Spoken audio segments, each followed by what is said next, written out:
Hello students, welcome to ఎల్టెక్స్ classes. సీసాట్లో reading comprehension ఎంత ఇంపార్టెంట్ రోల్ ప్లే చేస్తుందో మీ అందరికీ తెలుసు. సీసాట్ ఇంగ్లీష్లో ఓన్లీ ఆర్సీలు మాత్రమే వస్తాయి, ప్యాసేజీలు మాత్రమే వస్తాయి. అండ్ ఈ ప్యాసేజెస్ పైన మనకి మోస్ట్ కామన్గా ఎదురయ్యే క్వశ్చన్స్ ఈ మూడు patterns: inference, assumption and central idea. Passage ఇచ్చి ప్యాసేజ్ నుంచి మనం ఏ ఇన్ఫరెన్స్ డ్రా చేయగలుగుతామని అడుగుతారు. అలాగే ఆథర్ ఏ అజంప్షన్స్ బేస్ చేసుకొని ఈ ఆర్టికల్ రాశారు, ఈ ప్యాసేజ్ రాశారని అడుగుతారు. అలాగే central idea of the passage ఏంటని అడుగుతారు. ఇలాంటి క్వశ్చన్స్ మనం హ్యాండిల్ చేయాలి అంటే ఫస్ట్ ఆఫ్ ఆల్ ఈ మూడు కీవర్డ్స్ యొక్క డీపర్ మీనింగ్ మనం అర్థం చేసుకోవాలి.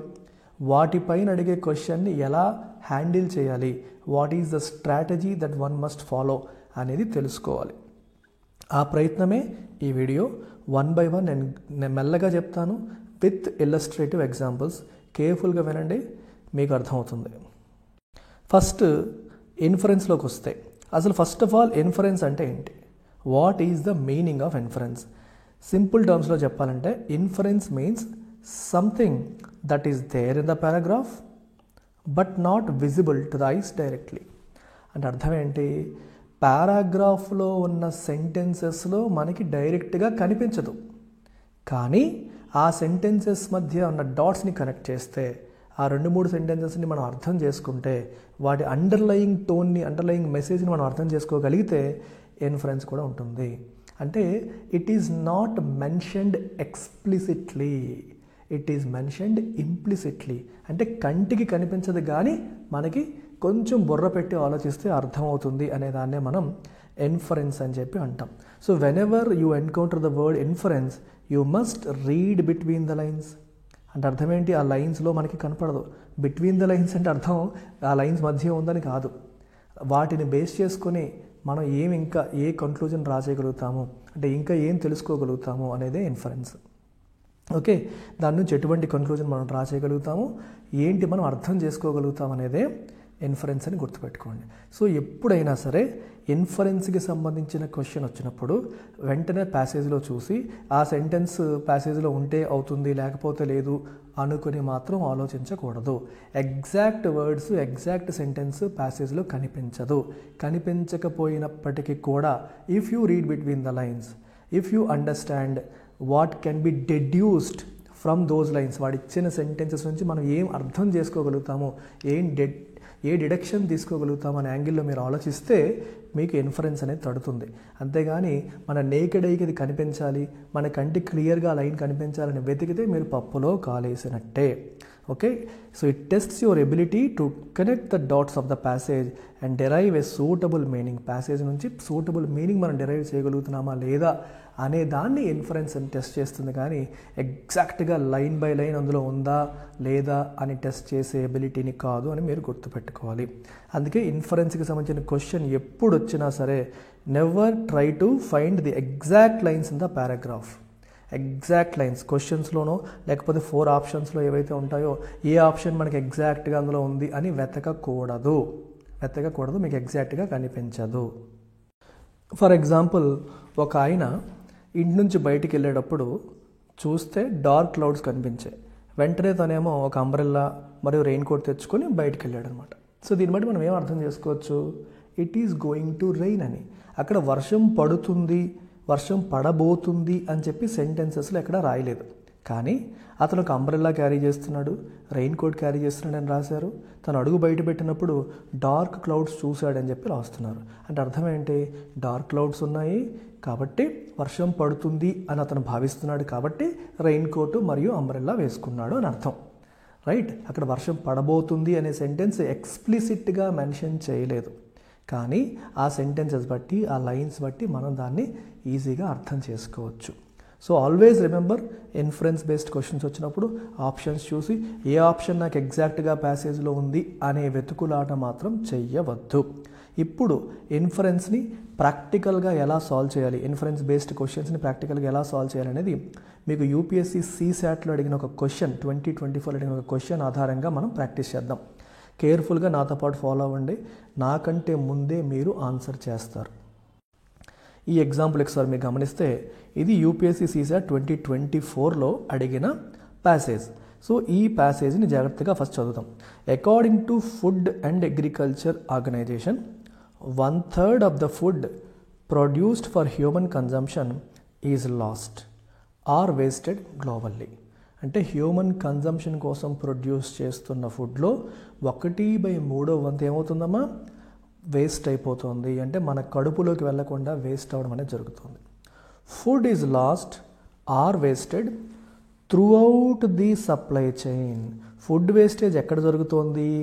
త్రూఅవుట్ ది సప్లై చైన్ అంటే అగ్రికల్చర్ ప్రొడక్షన్తో మొదలు పెడితే ఫైనల్ హౌస్ హోల్డ్ కన్జంప్షన్ వరకు ప్రతి స్టేజ్లో కూడా ఫుడ్ అనేది వేస్ట్ అవుతుంది అని మీరు మర్చిపోకూడదు.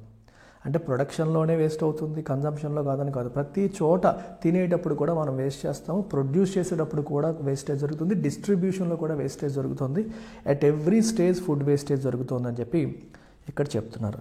The increasing wastage also results in land degradation by about 45%. ఈ ఫుడ్ వేస్టేజ్ వల్ల మనకి 45% ల్యాండ్ డిగ్రేడేషన్ కూడా జరుగుతుంది. ల్యాండ్ డిగ్రేడేషన్ కూడా జరుగుతుంది అంటే ల్యాండ్ డిగ్రేడ్ అవుతుంది, సారాన్ని కోల్పోతుంది. Mainly due to deforestation, unsustainable agricultural practices and excessive ground water extraction. Ground water ఎక్కువగా ఎక్స్ట్రాక్ట్ చేయడం, అన్సస్టైనబుల్ ప్రాక్టీసెస్ వల్ల, అలాగే డీఫారెస్టేషన్ వల్ల కూడా ఈ పరిస్థితి అనేది మనకి జరుగుతుంది. The energy spent over wasted food results in 3.5 billion tons of carbon dioxide production every year. మీరు చూసారా, మనం కన్జంప్షన్ కోసం ఉన్న ఫుడ్లో 1/3 అనేది వేస్ట్ అవుతుంది అంటే ఆ ఫుడ్ తయారీ కోసం పెట్టిన ఎఫర్ట్ అంతా వేస్టే కదా. ఆ ఫుడ్ తయారీ కోసం సుమారు 3.5 billion tons of carbon dioxide production జరుగుతోంది.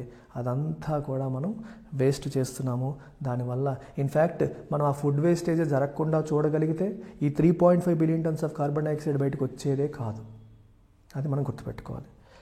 Decay also leads to harmful emissions. ఈ ఫుడ్ వేస్ట్ అయిన ఫుడ్ అలా డికే అవ్వడం వల్ల, దాని నుంచి అంటే పాడవడం వల్ల, కుళ్ళిపోవడం వల్ల హార్మ్ఫుల్ ఎమిషన్స్ వస్తాయి other gases into the atmosphere. దానివల్ల కూడా నష్టం ఉంది. Addressing the loss and wastage of food in all forms is critical to complete the cycle of food efficiency and food sustainability. Food ఎఫిషియన్సీని మనం ఎన్ష్యూర్ చేయాలన్నా, food సస్టైనబిలిటీని ensure చేయాలన్నా మనం ఏం చేయాలమ్మా, లాస్ అండ్ వేస్టేజ్ ఆఫ్ ఫుడ్ని పూర్తిగా అదుపు చేయడం అనేది చాలా చాలా ఇంపార్టెంట్ అని మనం గుర్తుపెట్టుకోవాలి. ఇది ఆర్టికల్. దీనిపైన ఒకే ఒక క్వశ్చన్ మనం సాల్వ్ చేస్తాం. ఏంటది? Inference based question. చూడండి క్వశ్చన్ ఏమి ఇచ్చారు. Which of the following statements best reflect the most logical and rational inferences that can be made from the passage. ఈ ప్యాసేజ్ నుండి లాజికల్గాను రేషనల్గాను మనం తీసుకోగలిగిన ఇన్ఫరెన్సెస్ ఏంటి? As I told you, inference straight ఫార్వర్డ్గా యాజ్ ఇట్ ఈజ్గా మనకి ప్యాసేజ్లో కనపడదు. ప్యాసేజ్లో ఇచ్చిన ఇన్ఫర్మేషన్ని బట్టి మనం ఈ డిడక్షన్ లేదా ఇన్ఫరెన్స్ని డ్రా చేయగలుగుతాము. ఇప్పుడు ఈ క్వశ్చన్ని నేను ఇందాక మీకు చెప్పిన దాన్ని అప్లై చేసి ఎలా సాల్వ్ చేస్తానో జాగ్రత్తగా అబ్జర్వ్ చేయండి. ఇక్కడ ఏం రాశారు? The current methods of food distribution are solely responsible for the loss and wastage of food. Okay, చూడగానే మనకి ఏమనిపిస్తుందంటే ఈ సెంటెన్స్ యాజ్ ఇట్ ఈజ్గా అందులో ఉందా అంటే లేదు, యాజ్ ఇట్ ఈజ్గా డెఫినెట్గా లేదు.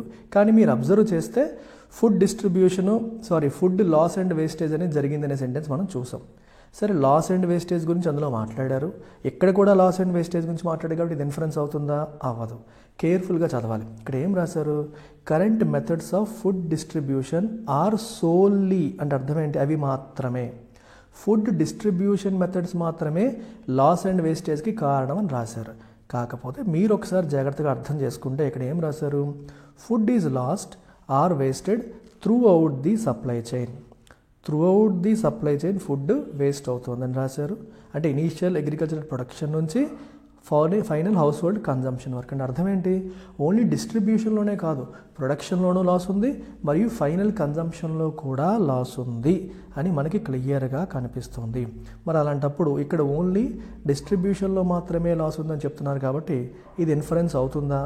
ఇన్ఫ్యాక్ట్ ప్యాసేజ్లో చెప్పిన దానికి ఇది సింక్ అవ్వట్లేదు. ప్యాసేజ్లో చెప్పింది అన్ని స్టేజెస్లోనూ లాస్ జరుగుతోంది అని, ఇక్కడ ఓన్లీ డిస్ట్రిబ్యూషన్లోనే లాస్ జరుగుతుంది అని చెప్పారు కాబట్టి ఇది ఇన్ఫరెన్స్ కాదు. రెండో సెంటెన్స్ చూడండి, land productivity is adversely affected by the prevailing trend of food loss and wastage. అవునా కాదా? చెప్పగలుగుతామా ప్యాసేజ్ బట్టి? 100% చెప్పగలుగుతాం. ఎలా చెప్పగలుగుతాం? ప్యాసేజ్లో ల్యాండ్ డిగ్రేడేషన్ గురించి రాశారు. చూసారు ఇక్కడ 45% ల్యాండ్ డిగ్రేడ్ అవుతుందని చెప్పి రాశారు. మరి ల్యాండ్ డిగ్రేడ్ అవుతుంటే ప్రొడక్టివిటీ ఏమవుతుంది? ఆటోమేటిక్గా తగ్గిపోతుంది. ప్రొడక్టివిటీ అంటే అర్థం ఏంటి? ఎంత ఈల్డ్ వస్తుంది, ఎంత ఉపయోగపడుతుంది అనేది. మరి ల్యాండ్ యొక్క సారం తగ్గుతున్నా, దాని యొక్క బలం తగ్గిపోతుంది అనుకోండి, ఆబ్వియస్గా ప్రొడక్టివిటీ తగ్గుతుంది.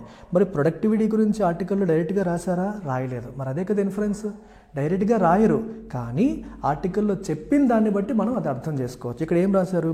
డిగ్రేడ్ అవుతుంది అని రాశారు. 45% డిగ్రేడ్ అవుతుందని రాశారు.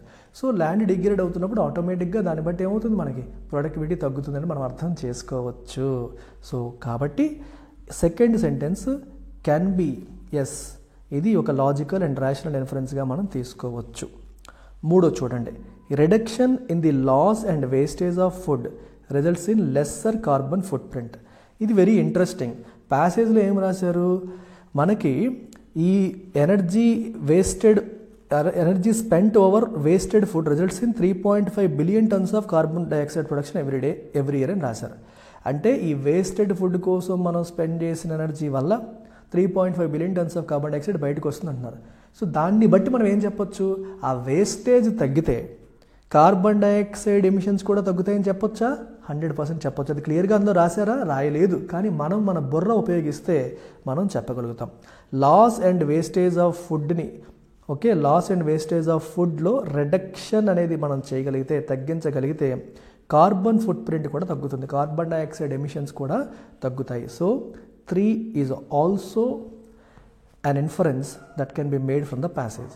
4 చూడండి, post harvest technologies to prevent or reduce the loss and wastage of food are not available. దీని గురించి ఎక్కడ మెన్షన్ చేయలేదు. గుర్తుపెట్టుకోండి, మెన్షన్ చేయలేదు కాబట్టి అది ఆన్సర్ అయిపోతుందా? అవ్వదు. సార్ మీరే అన్నారు కదా ఇన్ఫరెన్స్ అనేది మెన్షన్ చేయరు అని. ఇన్ఫరెన్స్ అనేది మెన్షన్ చేయకపోవచ్చు, కానీ మెన్షన్ చేయని ప్రతిదీ ఇన్ఫరెన్స్ అవ్వదు కదా. అది ఇన్ఫరెన్స్ అనేది మెన్షన్ చేయరు, అర్థమైంది, కరెక్టే. కానీ ప్యాసేజ్లో ఇచ్చిన ఇన్ఫర్మేషన్ దానికి లింక్ ఉండాలి, దాన్ని బట్టి మనం ఇది డ్రా చేయగలగాలి. కానీ ప్యాసేజ్లో ఇచ్చిన ఏ సెంటెన్స్ చూసినా సరే పోస్ట్ హార్వెస్ట్ టెక్నాలజీస్ అవైలబుల్గా ఉన్నాయనో లేకపోతే లేదనో మనకి తెలీదు, అక్కడెక్కడ రాయలేదు. అన్ని స్టేజెస్లోనూ వేస్టేజ్ జరుగుతుందని చెప్పారు, కానీ పలానా టెక్నాలజీ ఉందనో లేదనో చెప్పడానికి అవైలబుల్ ఎనఫ్ ఇన్ఫర్మేషన్ అనేది ప్యాసేజ్లో లేదు. So can we draw this conclusion, can we draw this inference?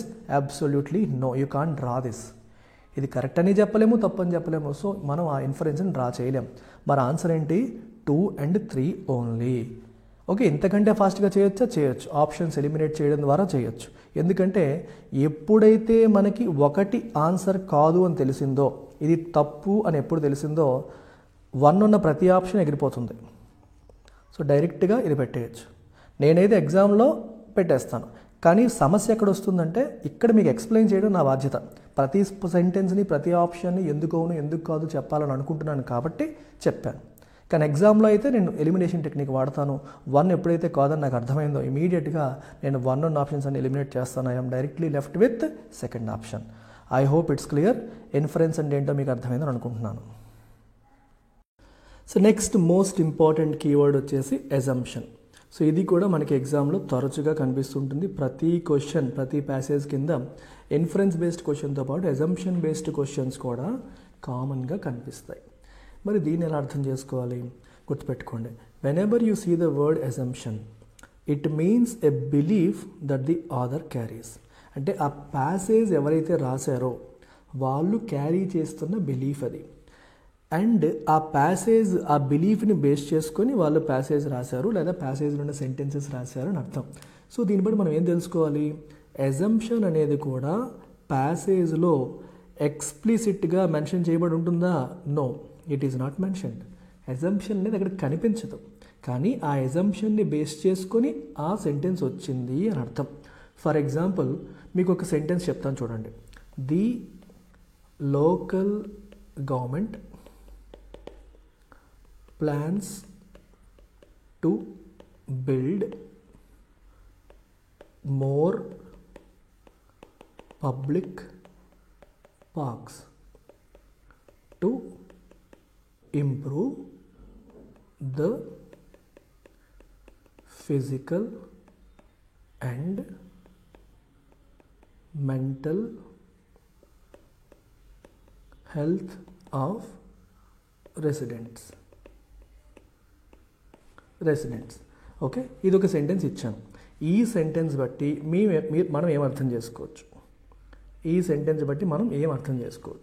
The local government plans to build more public parks to improve the physical and mental health of residents యొక్క physical మరియు mental హెల్త్ని improve చేయడానికి public parks ఎక్కువగా build చేయాలని local government అనుకుంటోంది అని. మరి దీని వెనకాల ఉన్న ఎజంప్షన్ ఏంటి ఒకసారి ఆలోచించండి. అంటే దాని వెనకాల ఉన్న ఎజంప్షన్ ఒకసారి ఆలోచించండి. ఏమై ఉంటుంది assumption?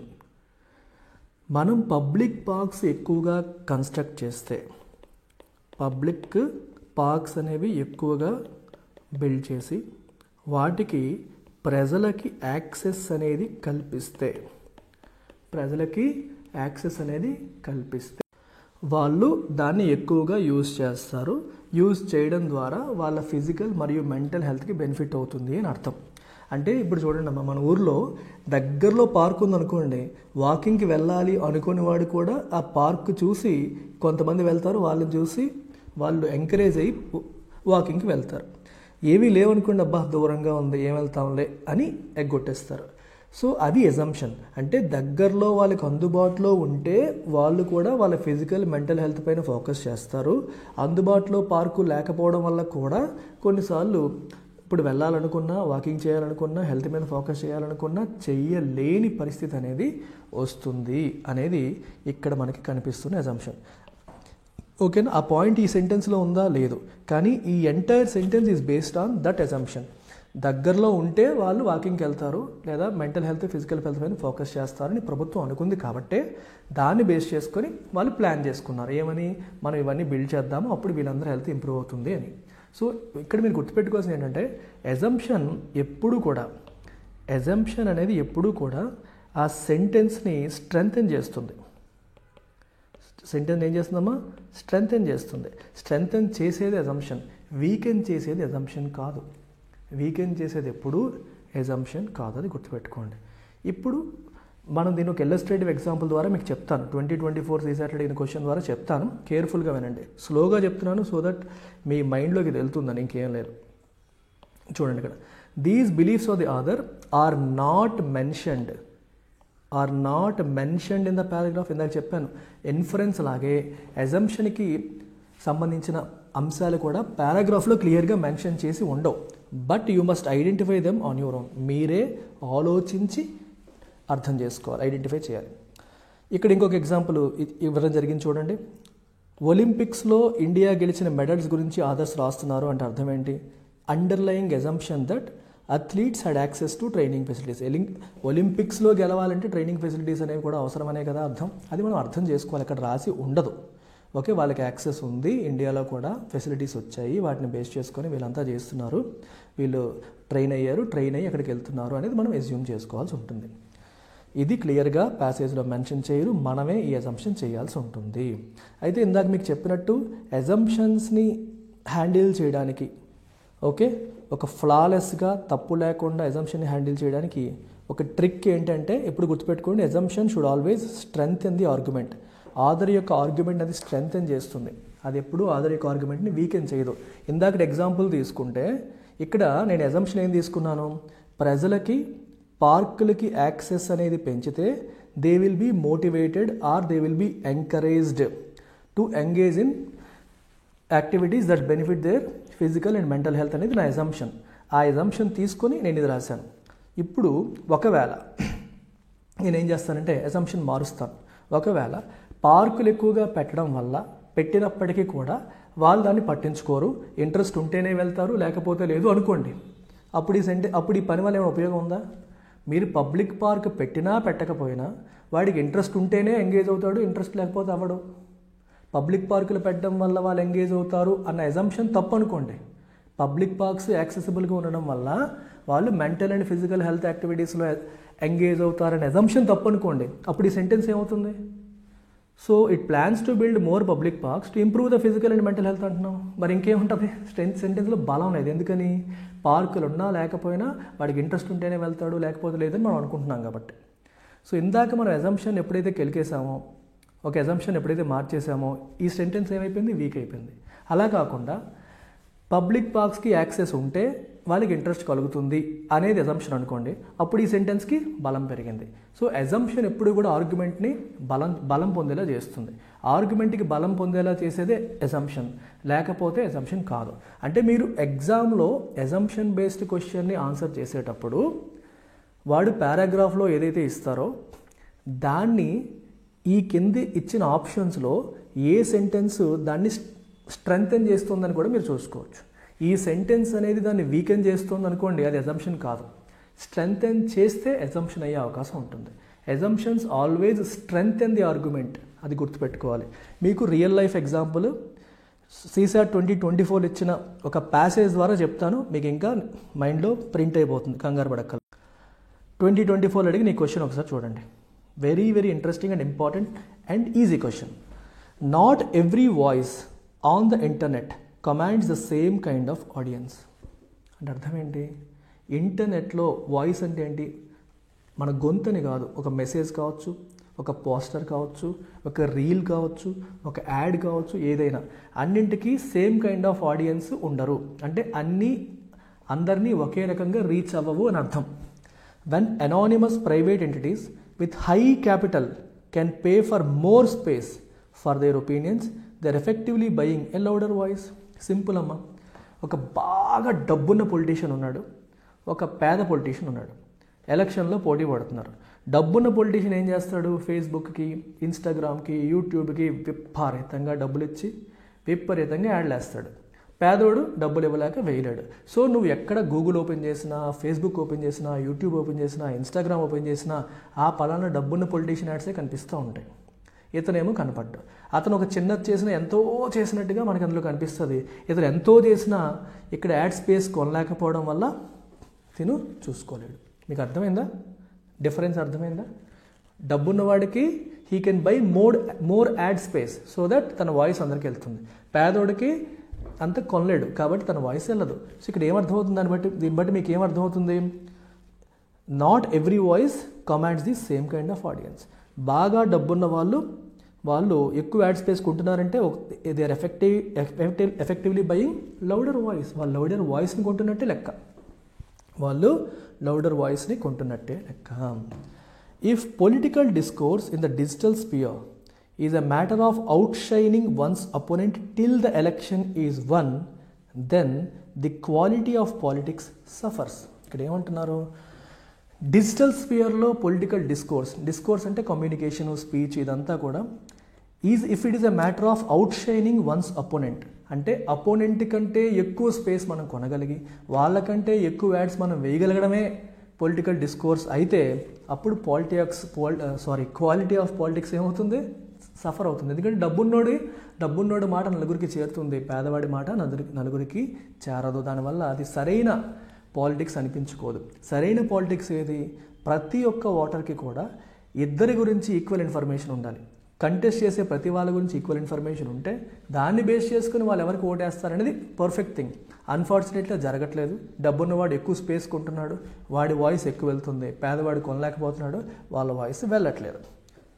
The focus of social media is restricted to the promotion of content that generates more user engagement regardless of how inflammatory the content may be. ఇంకొకటి కూడా చూడండి, సోషల్ మీడియాలో ఫోకస్ ఎప్పుడు కూడా ఎలా ఉంటుందంటే యూజర్స్ని బాగా ఎంగేజ్ చేసే కంటెంట్ జనరేషన్ పైన ఉంటుంది. అందుకే కాంట్రవర్షియల్ టాపిక్స్, రిలీజియన్ బేస్డ్, అలాగే race based, caste based, language based, controversial topics గురించి ఎక్కువగా మాట్లాడి ఎదుటివాడిని కెలికేసి మనోభావాన్ని దెబ్బతీసేలాంటివి ఎక్కువగా చేస్తూ ఉంటారు.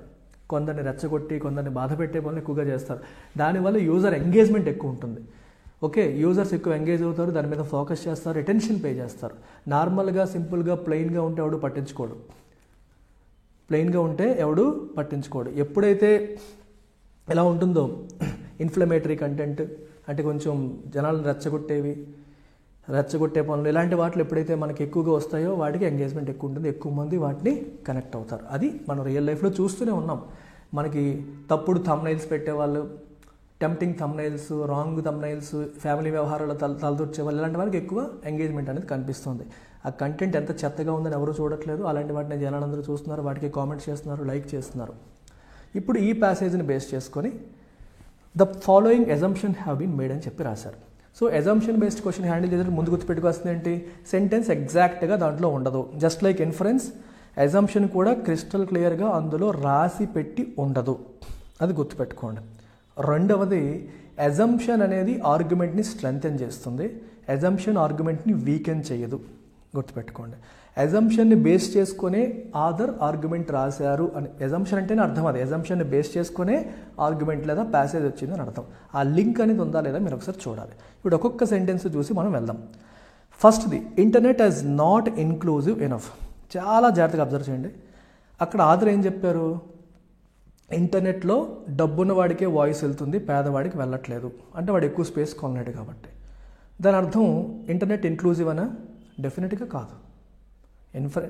ఇంటర్నెట్ అనేది డెఫినెట్గా ఇన్క్లూజివ్ కాదు, అదే తెలుస్తుంది మనకి. ఆదర్ అదే అనుకున్నారు, ఇంటర్నెట్ అనేది ఇన్క్లూజివ్ కాదని అనుకున్నారు కాబట్టే ఆయన ఏమంటున్నారు ఇక్కడ డబ్బున్న వాడికి లౌడర్ వాయిస్ వెళ్తుంది, పేదవాడికి తక్కువ వెళ్తుంది, అంటే అందరినీ కలుపుకొని ఇంటర్నెట్ వెళ్ళట్లేదు, అందరినీ ఈక్వల్గా చూడలేకపోతుంది అనేది తెలుస్తుంది. Then internet can adversely affect the quality of politics. Clear, quality of పాలిటిక్స్ని ఇంటర్నెట్ ఎఫెక్ట్ చేస్తుందా? ఎస్.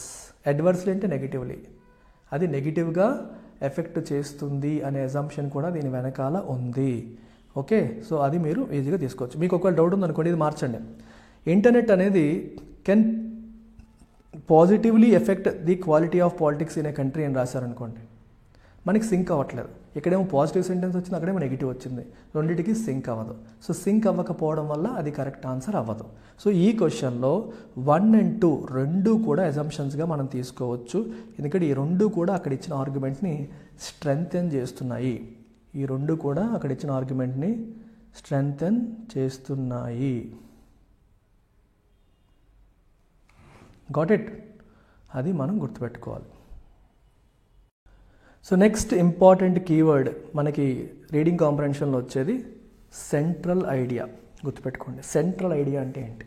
సెంట్రల్ ఐడియా అనే పదం ఎప్పుడైనా కనిపిస్తే మీ కళ్ళు దేనిపైకి వెళ్ళాలమ్మా? What is the underlying theme or the main topic? అసలు మెయిన్ టాపిక్ ఏంటి, అండర్లయింగ్ థీమ్ ఏంటి, వాళ్ళు అసలు వాళ్ళు ఆదర్ చెప్పాలనుకుంటుంది ఏంటి, ఆయన చెప్పాలనుకుంటున్న మెయిన్ పాయింట్ ఏంటి అనేది మనకి సెంట్రల్ ఐడియా. అయితే సెంట్రల్ ఐడియా ఇన్ఫరెన్స్ ఒకటే అనుకోవచ్చు, కానీ రెండింటి మధ్య డిఫరెన్స్ ఉంది. ఇన్ఫరెన్స్కి సెంట్రల్ ఐడియాకి డిఫరెన్స్ ఉంది. సెంట్రల్ ఐడియా అంటే ఆదర్ ఏం చెప్పాలనుకుంటున్నారు, దేని గురించి మాట్లాడుతున్నారు. మొత్తం ప్యాసేజ్లో 4-5 సెంటెన్స్లు ఉంటాయి. ఈ అన్ని సెంటెన్స్ల యొక్క కోర్ ఫోకస్ ఏరియా ఏది అనేది సెంట్రల్ ఐడియా. అర్థమైందా? మరి ఇన్ఫరెన్స్లో ఏంటి? ఇన్ఫరెన్స్లో మనం ఏం చేస్తామంటే అక్కడ ఇచ్చిన సెంటెన్సెస్ని బేస్ చేసుకొని మనం ఏం డెడ్యూస్ చేసుకోవచ్చు, ఏం కంక్లూడ్ చేయొచ్చు, ఏం డ్రా చేయొచ్చు అనేది ఫోకస్ చేస్తాం. అర్థమవుతుందా? ఒక ప్యాసేజ్ నుంచి 4-5 ఇన్ఫరెన్స్లు మనం తీసుకోవచ్చు, కానీ ప్యాసేజ్కి సెంట్రల్ ఐడియా ఒకటే ఉంటుంది, కోర్ ఆస్పెక్ట్ ఒకటే ఉంటుంది. Inferences can be many more. ఇచ్చిన ప్రతి 2 సెంటెన్స్ల నుంచి మనం రకరకాల ఇన్ఫరెన్స్లు తీసుకోవచ్చు, కానీ సెంట్రల్ ఐడియా ఒక్కటే ఉంటుంది కదా. ఏదో ఒక ఆస్పెక్ట్ గురించి కదా చెప్పాలనుకుంటున్నారు, ఎన్నో ఆస్పెక్ట్స్ చెప్తారు, but most important idea is your central idea. అది గుర్తుపెట్టుకోవాలి. ఓకేనా? Very very important. ఇది చాలా, ఈ మూడింట్లోకి ఈజియెస్ట్ ఏదంటే సెంట్రల్ ఐడియానే. దీన్ని డైరెక్ట్గా నేను ఎగ్జాంపుల్ ద్వారా చెప్పేస్తాను, మీరు అస్సలు స్ట్రగుల్ అవ్వకూడదు. సెంట్రల్ ఐడియా అడిగిన క్వశ్చన్స్ ఇమీడియట్గా పెట్టండి, ఇది ఈజీగా వస్తాయి. అజంప్షన్ మూడింట్లోకి కొంచెం కష్టం, ఇన్ఫరెన్స్ పర్లేదు. సో మీరు ప్రయారిటైజ్ చేయాలనుకుంటే సెంట్రల్ ఐడియాకి టాప్ ప్రయారిటీ ఇవ్వండి, తర్వాత ఇన్ఫరెన్స్, తర్వాత అజంప్షన్స్. ప్రాక్టీస్తో అజంప్షన్స్ కూడా పక్కాగా చేయగలుగుతారు, బట్ సెంట్రల్ ఐడియా స్టార్టింగ్ నుంచే మనం కరెక్ట్గా చెప్పడానికి ఆస్కారం ఉంటుంది. మరి ఈ ప్యాసేజ్ ఒకసారి చూద్దాం. By the time children reach class 8, the bulk of them tend to be in the age range of 13 to 15 years. అంతే కదా, 8వ తరగతికి వచ్చే టైంకి మెజారిటీ ఆఫ్ దెమ్ వాళ్ళ ఏజ్ ఎంత ఉంటుంది? 13 నుంచి 15 ఏళ్ళు ఉంటుంది. కానీ మన కంట్రీలో, in our country, about a quarter of children in class 8 struggle with reading simple text. చిన్నవి టెక్స్ట్ చదవలేకపోతున్నారు. More than half are still unable to do basic arithmetic operations like divisions కూడా చేయలేని పరిస్థితుల్లో పిల్లలు ఉన్నారు. Every year about 25 million young boys and girls from elementary school move in to the life that lies for them beyond compulsory schooling. అంతే కదా, ప్రతి సంవత్సరం కూడా 25 million young boys and girls అంటే 2.5 crore పిల్లలు ఎలిమెంటరీ స్కూల్ నుంచి బయటకు వస్తారు. కంపల్సరీ స్కూలింగ్ మనకి ఎలిమెంటరీ స్కూల్ వరకు, అది దాటి బయట ప్రపంచానికి వస్తారు. They cannot enter the work force at least in the organise sector till they are 18 ఏళ్ళు వచ్చేంత వరకు ఆర్గనైజ్డ్ సెక్టార్లు అంటే ఫార్మల్ సెక్టార్లో వాళ్ళు ఎంటర్ కాలేరు. For many families these children are the first from their families even to get this far in school. చాలా ఫ్యామిలీస్లో parents illiterate ఉంటారు, అంటే వాళ్ళ తరతరాలుగా వాళ్ళ తరంలో ఎవరూ చదువుకోలేదు, వీళ్ళే మొట్టమొదటిసారి చదువుకొని అట్లీస్ట్ అంతవరకు వచ్చిన వాళ్ళు చాలా ఎక్కువ మంది ఫ్యామిలీస్లో అలాంటి సినారియోస్ ఉన్నాయి. Parents and children expect that such graduates from school will go on to high school and college. So parents and children ఏం ఎక్స్పెక్ట్ చేస్తారు, స్కూల్ నుంచి ఎవరైతే గ్రాడ్యుయేట్ అయ్యి బయటకు వస్తున్నారో వాళ్ళు హై స్కూల్కి వెళ్తారు, తర్వాత కాలేజ్కి వెళ్తారని ఎక్స్పెక్ట్ చేస్తారు. Hardly anyone wants to go back to agriculture. ఎవరు అగ్రికల్చర్కి వెళ్ళాలని అనుకోరు, చదవాలని అనుకుంటారు కదా. On the other hand abilities in terms of academic competencies are far lower than they should be even based on curricular expectations of class 8. ఇక్కడ విషయం ఏంటంటే చదువుకున్న ప్రతివాడు కూడా చదువయ్యాక మళ్ళీ అగ్రికల్చర్కి వెళ్ళాలని అనుకోవట్లేదు, వర్క్ చేయాలని హై స్కూల్కి కాలేజ్కి వెళ్ళాలని అనుకుంటున్నారు. అన్ఫార్చునేట్లీ కానీ క్లాస్ 8 కరికులం నుంచి వాళ్ళ నుంచి ఏం ఎక్స్పెక్ట్ చేస్తుందో దానికంటే వాళ్ళ కాంపిటెన్సీస్ అనేవి చాలా తక్కువ ఉంటున్నాయి, ఎబిలిటీస్ అనేవి చాలా తక్కువ ఉంటున్నాయి అనేది మనం గుర్తుపెట్టుకోవాలి. ఇక్కడ ఎబిలిటీస్ అనేవి చాలా తక్కువ ఉంటున్నాయి అనేది గుర్తుపెట్టుకోవాలి. ఇప్పుడు క్వశ్చన్ చూడండి, which one of the following statements best reflects the central idea conveyed by the passage. ఈ ప్యాసేజ్ ప్రధానంగా చెప్తున్న అంశాన్ని, సెంట్రల్ ఐడియాని ఏ సెంటెన్స్ రిఫ్లెక్ట్ చేస్తుంది అన్నారు. ఒక్కొక్కటి చూద్దాం. The total eradication of poverty in this country will resolve the issue of under performance of school children. Poverty eradication గురించి ఎక్కడన్నా రాశారా? రాయలేదు. ఎక్కడైనా మెన్షన్ చేశారా? చేయలేదు. పేదరికం గురించి మెన్షన్ లేదు, రాయలేదు, రెఫరెన్స్ కూడా లేదు. మరి పవర్టీని ఎరాడికేట్ చేస్తే ఈ ప్రాబ్లం సాల్వ్ అయిపోతుంది. మీరు మీ కామన్ సెన్స్ వాడి చెప్పకూడదు, ప్యాసేజ్లో ఉన్న సెంటెన్స్ని బట్టే చెప్పాలి. ఆధార్ యొక్క సెంట్రల్ ఐడియా ఏంటి, పేదరికాన్ని ఎలిమినేట్ చేస్తేనే ప్రాబ్లం సాల్వ్ అవుతుంది. ఆయన ప్రాబ్లం చెప్పారు, సొల్యూషన్ గురించి అసలు మాట్లాడలేదు. సో ఇది ఆన్సర్ అవుతుందా? డెఫినెట్గా కాదు. Monetary incentives to parents and teachers are a strategy to improve children's academic performance. అవునా? పేరెంట్స్కి టీచర్స్కి మానిటరీ ఇన్సెంటివ్స్ అంటే డబ్బులు ఇవ్వడం ద్వారా వాళ్ళ పర్ఫార్మెన్స్ని ఇంప్రూవ్ చేయొచ్చు అని చెప్పి ఇక్కడ ఉంటుంది. సెంట్రల్ ఐడియా ఇదా? దాని గురించి చెప్పడానికి ట్రై చేసింది ఆర్టికల్? నో, ఎక్కడ కూడా దాని గురించి చెప్పే ప్రయత్నం చేయలేదు. మరి ఏం చెప్పే ప్రయత్నం చేస్తున్నారు? జాగ్రత్తగా వినండి. Public policy should ensure that competencies and achievements of young people are aligned with their expectations. ఇది కొంచెం పక్కన పెడదాం. ఇక్కడ ఏమంటున్నారంటే కాంపిటెన్సీస్ అండ్ అచీవ్మెంట్స్ అంటే ఒక స్టూడెంట్ యొక్క కాంపిటెన్సీ మరియు అచీవ్మెంట్ అనేది ఎక్స్పెక్టేషన్తో మ్యాచ్ అవ్వాలి అంటున్నారు. అంటే ఒక స్టూడెంట్ నుంచి ఆ కరికులం ఏం ఎక్స్పెక్ట్ చేస్తుంది, ఇండస్ట్రీ ఏం ఎక్స్పెక్ట్ చేస్తుంది అనే దాంతో వాళ్ళ కాంపిటెన్సీ, వాళ్ళ అచీవ్మెంట్ మ్యాచ్ అవ్వాలని చెప్పి అంటున్నారు. ఇది అవ్వడానికి ఆస్కారం ఉంది, ఇది కొంచెం పక్కన పెడదాం. Let's set it aside. Yes చెప్పొద్దు, నో చెప్పొద్దు. India is not going to take advantage of the demographic dividend unless some school passouts go back to agriculture. అదేంటమ్మా, స్కూల్ నుంచి బయటకు వచ్చిన వాళ్ళు అందులో కొంతమంది అగ్రికల్చర్కి వెళ్తేనే ఇండియాకి బెనిఫిట్ అంట. అప్పుడే డెమోగ్రాఫిక్ డివిడెండ్ నుంచి ఇండియా అడ్వాంటేజ్ పొందగలుగుతుంది అంటారు. డెమోగ్రాఫిక్ డివిడెండ్ అర్థం ఏంటి? పాపులేషన్లో యూత్ ఎక్కువగా ఉండడం. డివిడెండ్ అంటే బెనిఫిట్, డెమోగ్రాఫిక్స్ అంటే ఎవరు ఎంత ఏజ్లో ఉన్నారు, ఉమెన్ ఎంత, మెన్ ఎంత, ఏ ఏజ్ గ్రూప్లో ఎంతమంది ఉన్నారు, ఇది డెమోగ్రాఫిక్స్. డివిడెండ్ అని ఎందుకంటారు? డివిడెండ్ అంటే బెనిఫిట్, అడ్వాంటేజ్ ఏంటి? ఎక్కువ మంది యూత్ ఉంటే ఆ దేశానికి అడ్వాంటేజ్, ఎందుకంటే వాళ్ళు పని చేస్తారు, గుడ్స్ అండ్ సర్వీసెస్ ఎక్కువగా ప్రొడ్యూస్ అవుతాయి, జీడిపి పెరుగుతుంది. అయితే ఇక్కడ ఎక్కువ మంది అంటే స్కూల్ చదువు అయిపోయిన తర్వాత వాళ్ళు మెల్లమెల్లగా యూత్లోకి ఎంటర్ అవుతారు కాబట్టి వాళ్ళు అగ్రికల్చర్కి వెళ్తేనే ఇండియాకి అడ్వాంటేజ్ ఉంటుంది, వెళ్ళకపోతే పెద్ద అడ్వాంటేజ్ ఉండదు అని చెప్పి ఫోర్త్ సెంటెన్స్ చెప్తుంది. అసలు ఏమాత్రమైనా సింక్ అవుతుందమ్మా అగ్రికల్చర్కి వెళ్ళాలని వెళ్ళకూడదని? అంటే అగ్రికల్చర్కి వెళ్ళాలని ఎవరు కోరుకోరని చెప్పి రాశారు అక్కడ. ఎవరు కూడా చదువు అయిపోయాక హైయర్ ఎడ్యుకేషన్కి వెళ్ళాలనుకుంటారు కానీ అగ్రికల్చర్కి వెళ్ళాలని అనుకోరని రాశారు. అండ్ ఇండియాకి కూడా వాళ్ళు అగ్రికల్చర్కి వెళ్తే బెనిఫిట్ అవుతుంది కూడా ఎక్కడ రాయలేదు.